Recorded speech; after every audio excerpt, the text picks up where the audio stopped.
How's it going, everyone? And welcome back to another podcast. We're on number 6 now. And today is going to be a slightly different one, actually. So, in 2 weeks' time, I'm heading over to America. I'm going to be flying into Chicago on Wednesday, the 2nd of August. And I'm going to be in Chicago that Wednesday and the Thursday.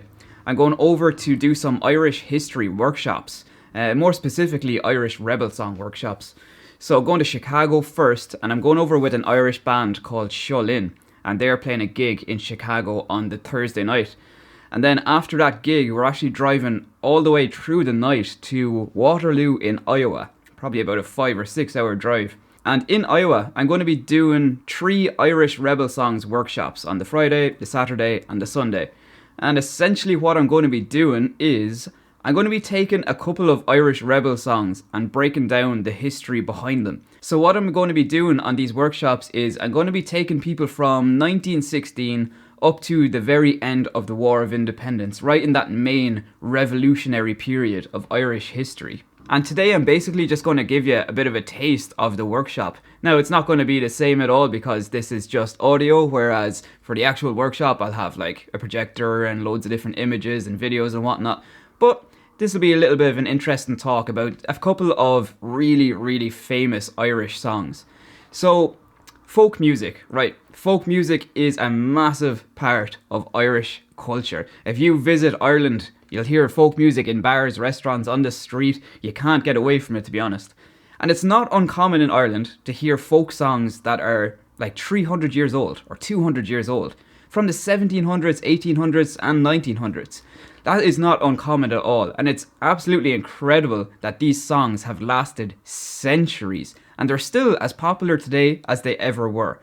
And I'm essentially going to amalgamate some of these folk songs and the history together, because folk music wouldn't really exist without Irish history, because folk music tells the story of Irish history, or tells stories from specific periods in Irish history. So without Ireland's rough history, we probably wouldn't have many of these incredible songs that we have today.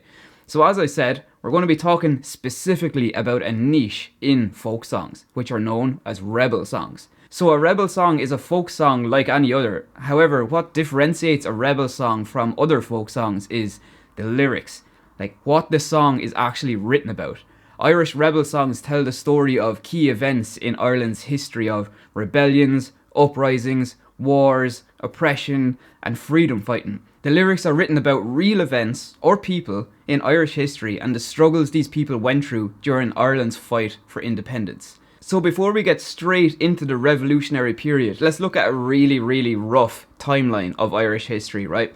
So if we jump back to the 1100s, okay, Anglo-Normans arrive in Ireland. And a lot of people look at the Anglo-Normans arriving as an invasion, which is kind of true later on, but initially it wasn't exactly an invasion. So at the time, Ireland wasn't just one country. It was made up of about 150 odd kingdoms, right? Each kingdom had a king, and each king was competing against each other to be the top dog, essentially.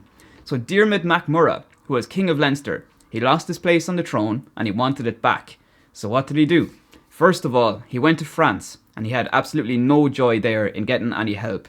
Then he went to England and he approached the Anglo-Normans. He promised them land in Wexford, about 200,000 acres. If the Anglo-Normans would come with him back to Ireland and help him regain his position on the throne, he would give him land in Wexford. And they accepted it. So the Anglo-Normans arriving in Ireland initially wasn't necessarily an invasion. They were actually invited here by Diarmid MacMurrough, essentially. I guess the problem comes in after that, when more and more Normans poured into the country. But we can't look at it too negatively, I suppose. Like, most of the unbelievable castles and round towers and churches that you see around Ireland today, a lot of them were built by the Anglo-Normans. So I guess there's one positive thing to come from it. So if we jump forward a few hundred years now to the 1500s, we had the Reformation. King Henry VIII of England, he was also King of Ireland. It was essentially an act of converting Ireland's religion. Now, it was happening all over Europe, but we're just going to look at Ireland here. So it was an act of converting Catholic Ireland over to the Protestant faith. Protestants gained power and privilege in Ireland, whilst Catholics were discriminated against and they got gradually dispossessed. All of this was, I guess, just an act of persuasion to make Irish Catholics convert over to Protestantism. 1600s, the plantations, specifically the Ulster plantation, which was the biggest one. Lands in Ulster were granted to Scottish Presbyterians and Protestant planters. They mostly came from South Scotland and North England. The idea was to introduce British civilization into the area. Under the reign of the King of Britain, King James I, King James planted loyal Scottish and English families in Ulster, which was originally the hardest part of Ireland to control. It was the most Gaelic part of Ireland, if you will. And they had the hopes that they would thrive and grow. James was a Protestant king and he hoped that the plantation would spread the Protestant religion into Catholic Ulster. 1649 then, Oliver Cromwell arrives and the Cromwellian conquest of Ireland begins. I'm not sure was there ever a man to hate Irish Catholics as much as Cromwell did, and by God did he show it when he arrived. Killed hundreds of thousands of people and sent many people into exile. So in the next few centuries, things start to change a bit and Ireland begins to properly fight back. So we had the formation of the Society of the United Irishmen. They threw a big rebellion in 1798 led by Theobald Wolfetone and one in 1803 which was much smaller, and that one was led by Robert Emmet. Both failed, but at the same time they set a path for future Irish rebels to follow. Then if we move forward into the 1800s, I think this one needs no introduction, but 1845 to 1852, the Irish famine begins. 1 million die of starvation and disease, 2 million emigrate to America, Canada, Britain, Australia. I think we all know at this stage that the term famine is a bit incorrect really, and it should really be gotten rid of, because it was more of a genocide. There was a lot of food still in Ireland regardless of the potato crop failing, which was a disaster by the way. But there was still a lot of grains in Ireland being exported to Britain during this period. Then in 1848, right in the middle of the famine, we had another rebellion, the Young Irelander Rebellion, which also was a failure, unfortunately. 1867, the Fenian Rising, another failure of a rising. However, these smaller rebellions were still setting the path for future Irish rebels to follow. And now we arrive at the revolutionary period of the early 1900s. We had the 1916 Easter Rising, the War of Independence from 1919 to 1921, and then the very unfortunate Civil War to follow. But now, as we've seen for centuries at this stage, various Irish rebellions have failed to overthrow British rule in Ireland. They had a severe lack of experience, training, planning, arms and ammunition. But this changes right around here in the early 1900s. The 1900s was a time like no other. You had this rise of highly educated academics, like journalists, poets, and school teachers, that were also rebellious and Republican. It was kind of a strange mix. It was really incredible. Like, although these men and women were very different than previous generations, the fire was still there in their hearts. It never faded away. So that leads us into the 1916 Easter Rising, right? So the Easter Rising was a week-long uprising where Irish rebels took arms against the British forces. They seized some symbolic and some strategic buildings in Dublin City and demanded an Irish Republic free from British rule. If you've ever been to Dublin, you'll probably recognise the GPO on O'Connell Street. There are still bullet holes in the walls of that building today. So let's jump back to before the Rising started. Like a lot of Irish rebellions, they had a lot of men and women available to fight, approximately about 20,000. However, they didn't have enough weapons. All the Irish had were some M71 Mauser rifles. M71 meant made in 1871, so these guns were 45 years old at this time. And every time you'd shoot one of these guns, it'd shoot a cloud of black smoke back in your face. So it wasn't really top of the range, we'll say. So what did they do? Well, they decided we need to send someone over to Germany to seek weapons from the German army. Now remember, this is in 1916, right slap bang in the middle of World War I. The man they sent was Roger Casement. Pretty crazy idea, but desperate times called for desperate measures, I suppose. And somehow, I don't know how he did it, but the Germans offered Ireland 20,000 rifles, 10 machine guns and millions of rounds of ammunition. To which the Irish replied, we'll take it, of course. So the Germans sent a notice all the way across to Ireland and said the arms are yours, they will arrive with you on Thursday. The IRB absolutely panicked. They said, no, we need the rifles on Sunday, Easter Sunday. We need the rifles as late as possible. How are they going to hide 20,000 rifles from Thursday to Sunday without being caught? It would have been an absolute disaster. So the Irish needed to send someone over to Germany ASAP to deliver the message that we needed the rifles on Sunday. So they sent Philomena Plunkett, who is Joseph Plunkett's sister, And when Philomena eventually arrived in Berlin, she stormed in and said, "The delivery of rifles, we need them to arrive on Sunday, Thursday is no good." To which they replied, "What rifles?" And she said, "The Irish rifles." And then they said the ship had already left. What an absolute disaster. So look at this from everyone's perspective. The Irish back home think, happy days, Philomena's gone to send a message and we'll have our weapons for Sunday. The Germans are like, well, the ship has left, so the weapons are arriving on Thursday. There's nothing we can do about it now. And then Philomena's stuck in the middle. She's the only Irish person in the world right now that knows the guns are arriving on Thursday. Could you imagine the pressure she was under? This is an absolute nightmare waiting to happen.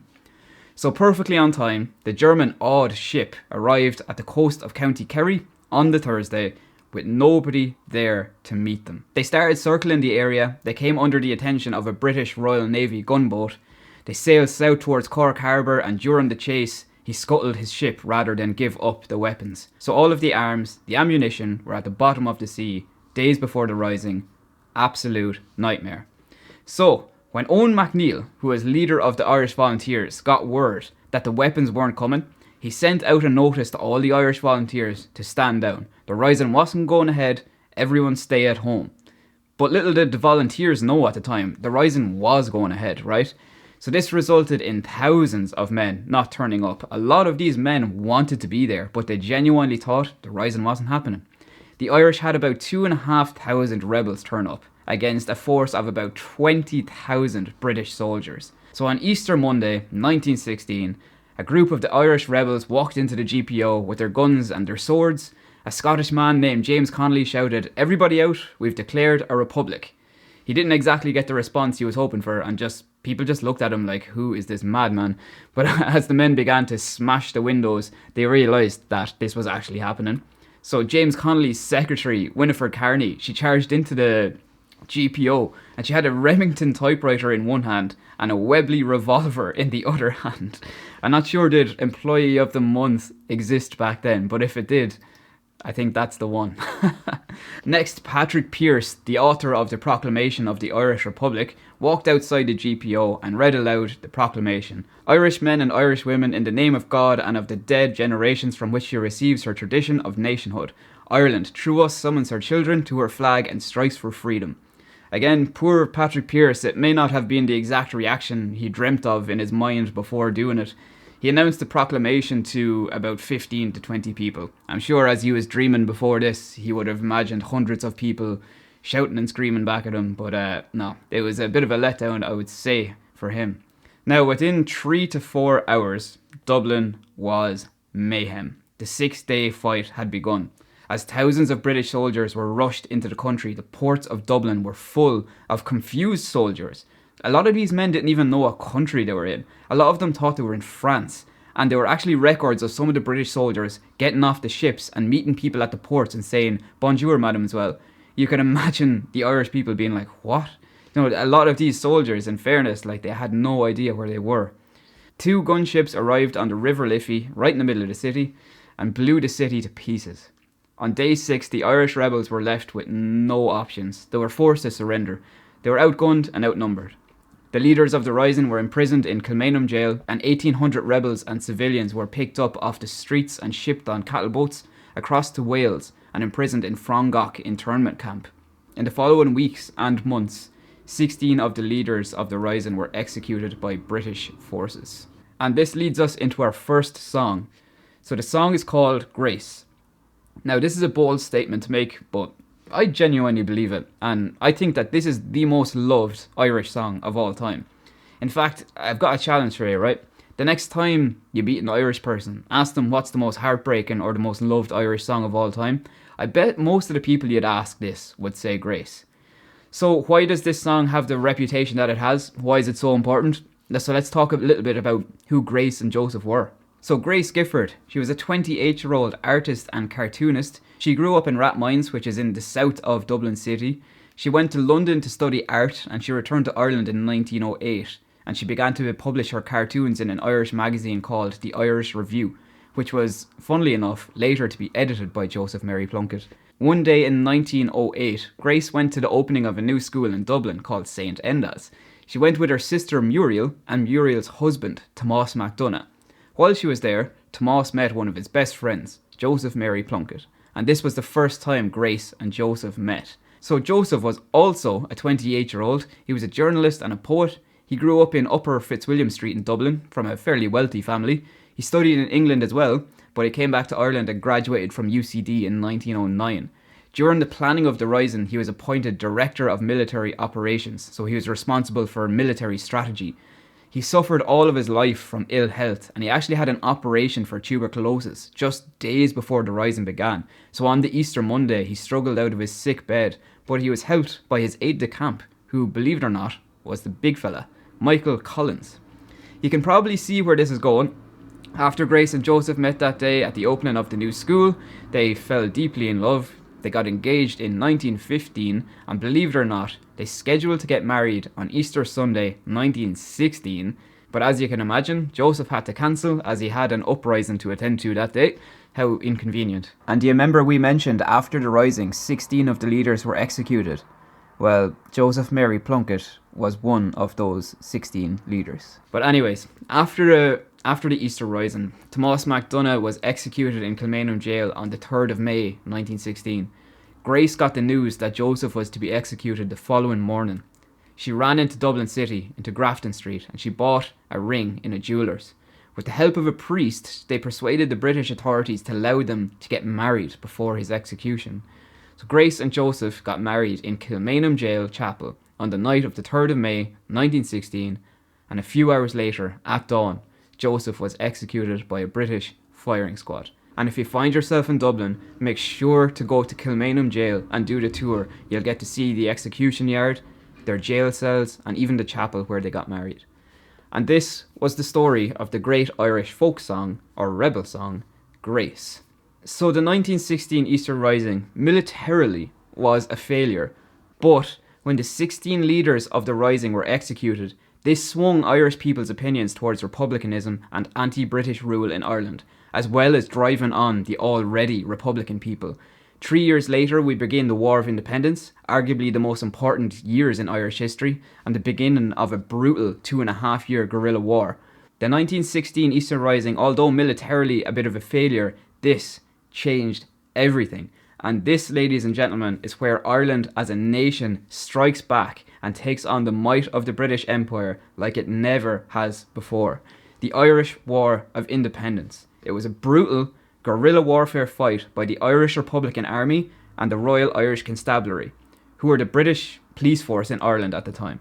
It began on the 21st of January 1919 and lasted 2.5 years until July 1921. The IRA primarily used guerrilla tactics such as ambushes during the war, otherwise known as ditch-of-the-road fighting. The IRA had plenty of numbers. They had about 115,000 volunteers, but at the same time they had a severe lack of arms, ammunition and experience in this war. So therefore surprise attacks like ambushes had to be implemented in order for them to succeed. Now there's a famous quote by Dan Breen that I think sums this up pretty well. When we grew up, we were slave-minded, serfs, and anyone that could come along and take us out of that position, we looked upon them as gods. So that will give you a bit of a flavour of how, I suppose, desperate Irish people were for independence, and they were willing to do anything to fight for it. So the IRA volunteers, they'd formed themselves in active service units, or flying columns, okay? A flying column was an efficient, disciplined, well-groomed, compact, and swift-moving group of men that were constantly on the move. They could strike the enemy at any place and any time, when they least expected it and where they least expected it.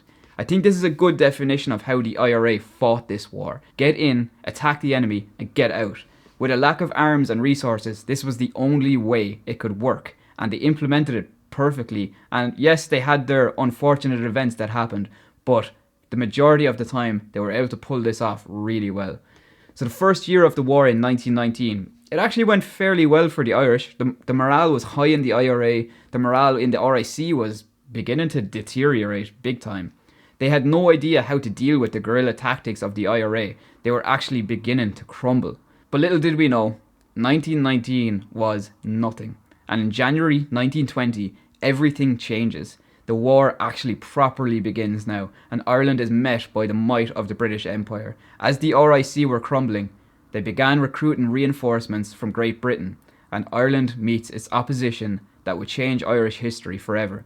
And that leads us into our next song. So now we welcome probably the most infamous name in Irish history, the Black and Tans. Now, there are some household names in Irish history. Michael Collins is one. And what I mean by a household name is you don't need to know anything about the person. You don't need to know where they were from, what they did, why they were so famous. You don't need to know anything, but you'll still know their name. Like Michael Collins. You don't need to know anything about him, but you still know who Michael Collins is, right? The Black and Tans are another household name in Ireland. Let's run through a few questions about the Black and Tans, right? Why were they in Ireland, first of all? So throughout 1919, the RIC had no idea how to deal with the guerrilla tactics of the IRA, so they recruited reinforcements for the RIC to eliminate the IRA's fight for independence. These men became the Black and Tans. So I think one of the biggest questions here that people want to know about the Black and Tans is, what does the name Black and Tan mean, or where did it come from? So the RIC consisted of about 10,000 men, right? And they recruited another 13,000. So they over doubled the police force in a space of a few months. Now, obviously enough, they didn't have a surplus of uniforms. They weren't going to have 13,000 extra uniforms lying around, right? So what they did have a surplus of was the RIC cap and tunic. So these new recruits came in, they were given the RIC cap and tunic, which was a very dark green, almost black colour, and then they were told to wear British military khaki trousers. So you have a mixture of black and tan coloured uniform. So now let's talk about how the name actually properly came about and how it stuck. So a man called Christopher O'Sullivan witnessed his first black and tan constable at Limerick Junction in Tipperary, and he reported the following. He measured up to about 5'6" and could scarcely weigh 10 stone. I would associate him with the Palace Green Scarteen Hunt to judge by the colour of his cap and trousers. The Scarteen Hunt used a breed of dogs called Kerry Beagles, which were black and tan in colour. So essentially, he related these new constables to the Kerry Beagle dogs, which were black and tan in colour, and the name stuck. So who were they? So they were mostly World War I veterans. Straight away. Can anyone see the problem here? They were recruiting men for a police force, but they recruited soldiers. It's a nice move by the British there. They were about 65% English, 19% Irish, 14% Scottish, and 2% Welsh and other. Now, 19% Irish has been debated by historians for years now. Most historians believe that it was about 5%, because there were so many Irishmen leaving the RIC at the time. 19% seems a bit crazy and a bit unbelievable. I would be in favour of agreeing with the historians, maybe somewhere between 5% and 19%. Just 19 seems a bit crazy. So where were they sent to? So they were sent all over Ireland. However, the majority or the highest numbers were sent to the most dangerous counties in Ireland. So the number one most dangerous county in Ireland, I think a lot of us might know this, was County Cork in the southwest. After that then you have Tipperary, Kerry, Limerick, Clare, Galway, Mayo. Mainly the west of Ireland and southwest of Ireland, right? So why were they so famous? So they quickly got a name for inhumane violence like Ireland had never seen before, drunkenness, and reigning overall terror on the country. They looted houses and buildings, murdered women and children, and they would drive through the countryside and fire pot shots at farmers working in fields, just for fun. So that's a little bit of a summary of who the Black and Tan Constables were. They were one of the most feared and hated groups in Ireland during the War of Independence. And that's a brief description of what the IRA were fighting against. So the song Come Out Ye Black and Tans, it's a fan favourite all over Ireland. It describes the IRA and how they stood up to these men that rampaged the country. The Irish rebels fought and died to protect Irish people. They stopped centuries of oppression that Ireland had faced from the Crown forces. They showed that Ireland wasn't going to go down without a fight. And because of those revolutionary Irish men and women, we have the Emerald Isle of Ireland that we have today. So that's a little bit of a very brief story from 1916 to the War of Independence, and the two songs, Grace from 1916 and Come Out Ye Black and Tans from the War of Independence. I hope you enjoyed that, lads. That was a very brief description of both events, which have a huge amount of context behind them, but I hope you enjoyed it regardless. It's a fun little way of breaking down some of Ireland's most famous songs, especially Grace. Grace is a massive song in Ireland, And Come Out You Black and Tans is one of the most popular Rebel songs for sure. It's one of the most catchy Rebel songs, definitely. So I hope you enjoyed that. That was a bit of crack for me anyways. That was just a little bit of a brief version of what I'm going to be doing in America, in Iowa. So as this episode comes out on the 6th of August, I'm actually going to be in America right now. So if you're listening to this on the 6th of August, I'm currently in Waterloo, in Iowa, on the last day of my trip, actually. I'm heading home on the Monday, heading back to Ireland. It's a very quick trip, I suppose. I'm only in the States for about a week. But yeah, I'm sure it's going to be really fun. I can't wait. I love going to the States so much. If I can make this into a yearly thing, I'll be absolutely delighted. But anyways, that's all from me today, lads. I hope you're having a great weekend, and I'll talk to you soon. Talk to you later, lads. Good luck.